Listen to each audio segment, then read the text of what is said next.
টঙ্গীতে ছাত্র শিবিরের ওয়ার্ড সভাপতির ওপর ছাত্রদল হামলা করেছে বলে অভিযোগ করেছে বাংলাদেশ ইসলামী ছাত্র শিবির। এই ঘটনায় তীব্র নিন্দা ও প্রতিবাদ জানিয়েছেন সংগঠনটির কেন্দ্রীয় সভাপতি জাহিদুল ইসলাম ও সেক্রেটারি জেনারেল নুরুল ইসলাম সাদ্দাম।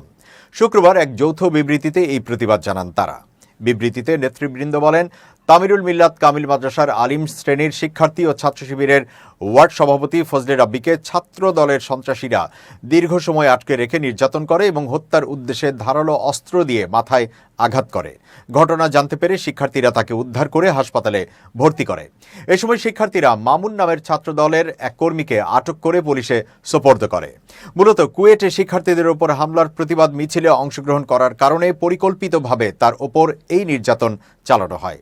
নেতৃবৃন্দ আরও বলেন, ঐতিহাসিক জুলাই অভ্যুত্থানের মধ্য দিয়ে দেশে অস্ত্র, পেশিশক্তি ও আধিপত্যবাদের রাজনীতির অবসান হলেও ছাত্রদল পুনরায় সেই সহিংসতার পথ বেছে নিয়েছে যা সম্প্রীতি ও সহাবস্থানের রাজনীতি পরিপন্থী।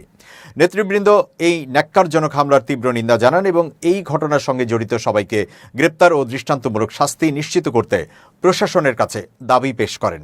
পাশাপাশি হামলার সঙ্গে জড়িতদের বিরুদ্ধে সাংগঠনিক ব্যবস্থা নিতে ছাত্রদলের প্রতি আহ্বান জানান।